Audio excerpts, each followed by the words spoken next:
Friends, we can all see that many white bloggers have millions of followers. Please support me too, because my followers are still few.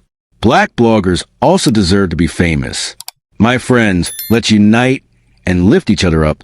Please press subscribe button and like.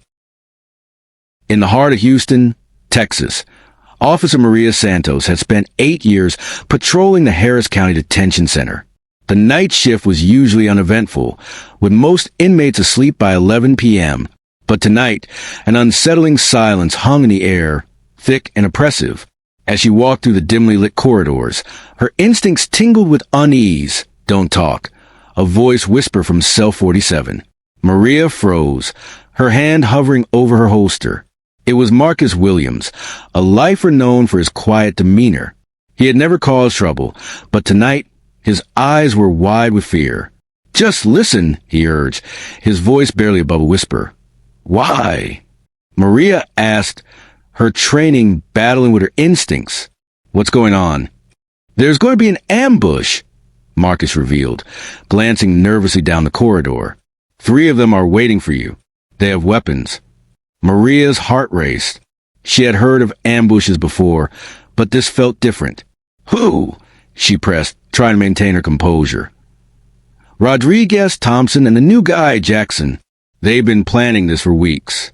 Jackson has a master key to the cells." The implications hit her hard. If they succeeded, it wouldn't just be an attack on her. It would be the start of a riot. "How do you know this?" she demanded. "They tried to recruit me," Marcus replied, disgust evident in his voice. "They thought I'd have nothing to lose. I've been listening to their plans ever since." Maria's radio crackled. Dispatch checking in for her hourly report. She had mere seconds to decide. If she called for backup, it might trigger the ambush.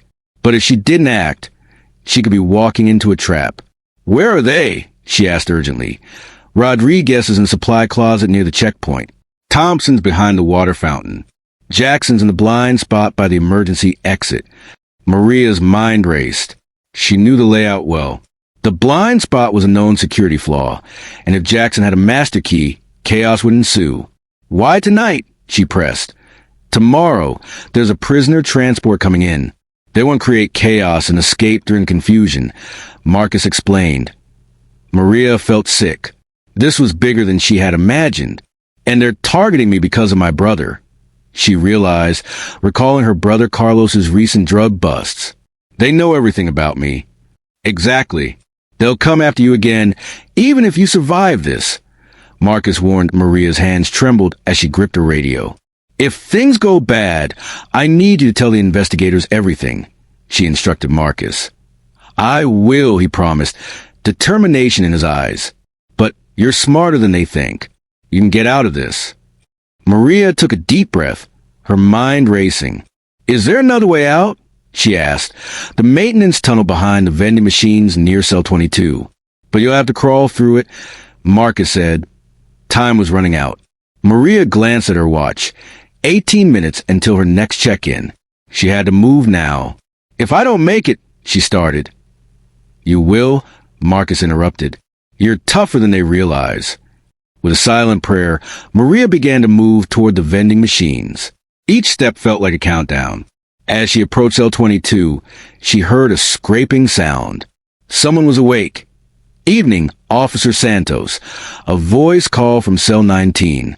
It was Tommy Valdez, a known associate of Rodriguez. "Working late tonight?" Maria's heart raced. She had to act normal. "Just making my rounds, Valdez," she replied, trying to sound calm.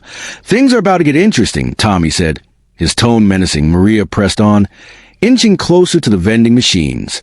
She could see the access panel now, but Tommy's voice stopped her in her tracks. "What would happen if you needed help and nobody could hear you scream?" The threat hung in the air, and Maria's instinct screamed to her to retreat. But she couldn't. She had to reach the tunnel. Just as she reached the vending machines, she heard the unmistakable sound of a cell door unlocking. Tommy had a key. Panic surged through her. She sprinted toward the vending machines, but Tommy was right behind her. "She's by the machines," he shouted. Maria's hands shook as she fumbled with the access panel. She had to get it open before they caught her. The first screw came loose, but the second was rusted. She could hear footsteps approaching, and her heart raced. Officer Santos. We just want to talk. Rodriguez's voice echoed down the hall. The third screw finally gave way, and Maria swung the panel open. She crawled into the tunnel, but Tommy's hand grabbed her ankle. Going somewhere? He taunted. With a swift kick, Maria broke free and scrambled into the tunnel. She could hear them arguing behind her, but she had to keep moving. The tunnel was dark and narrow, but it was her only chance. As she crawled, she realized she had to go back. Marcus had risked everything to warn her, and she couldn't let him die.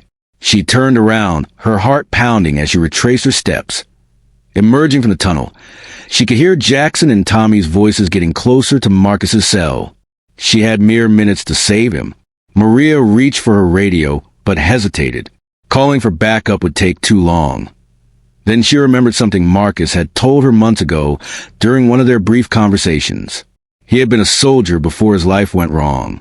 Special forces trained in combat. Trained to survive. Maybe he wasn't as helpless as she thought. Maybe she could give him a warning. He could defend himself. Maria crept back toward the cell block, staying in the shadows, her heart pounding with every step. She could see Jackson and Tommy now, moving down the hallway with purpose. Jackson had something in his hand that glinted in the fluorescent light. Not a key this time, something sharp. She was running out of time. In 30 seconds, they would reach Marcus's cell. In 30 seconds, a good man would die unless she did something. Maria took a deep breath, stepped out of the shadows, and prepared to fight for both their lives. Stop right there, she shouted, her voice echoing through the corridor. Jackson and Tommy turned, surprise etched on their faces. Officer Santos, Jackson sneered, you're making a big mistake. I'm not letting you hurt him, Maria declared, her weapon drawn but held low, ready for whatever came next. Let's finish this, Tommy said, advancing toward her, his eyes glinting with malice. That Maria's mind raced. She had to think fast. The fire alarm. If she could trigger it, it would lock down the facility and buy her time. But would it be enough? Back off, she warned, her finger hovering over the trigger. You don't want to do this. Or what? Tommy taunted, stepping closer. You'll shoot us. In that moment, Maria made her decision. She lunged for the fire alarm pull station, yanking it down hard. The deafening wail of sirens filled the air, and the lights flickered ominously. Now you've done it, Jackson shouted, panic creeping into his voice as the emergency protocols kicked in. The cell door slammed shut with a resounding clang, trapping Jackson and Tommy in the hallway with her. Maria's heart raced as she realized she had just turned the tide. But as the alarms blared, she knew this was only the beginning. The real fight was about to start, and she had to be ready. Let's see how tough you really are, she said, steeling herself for the confrontation ahead. And just as she prepared for the chaos that would ensue, the door to Marcus's cell swung open, and he stepped out, ready to fight alongside her. Let's do this, he said, determination in his eyes. The stage was set for a showdown, and Maria knew that together, they could face whatever darkness awaited them. Do you want to know the fate of the heroes? Please post part 2.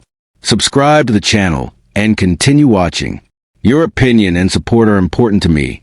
Leave it in the comments. Thank you.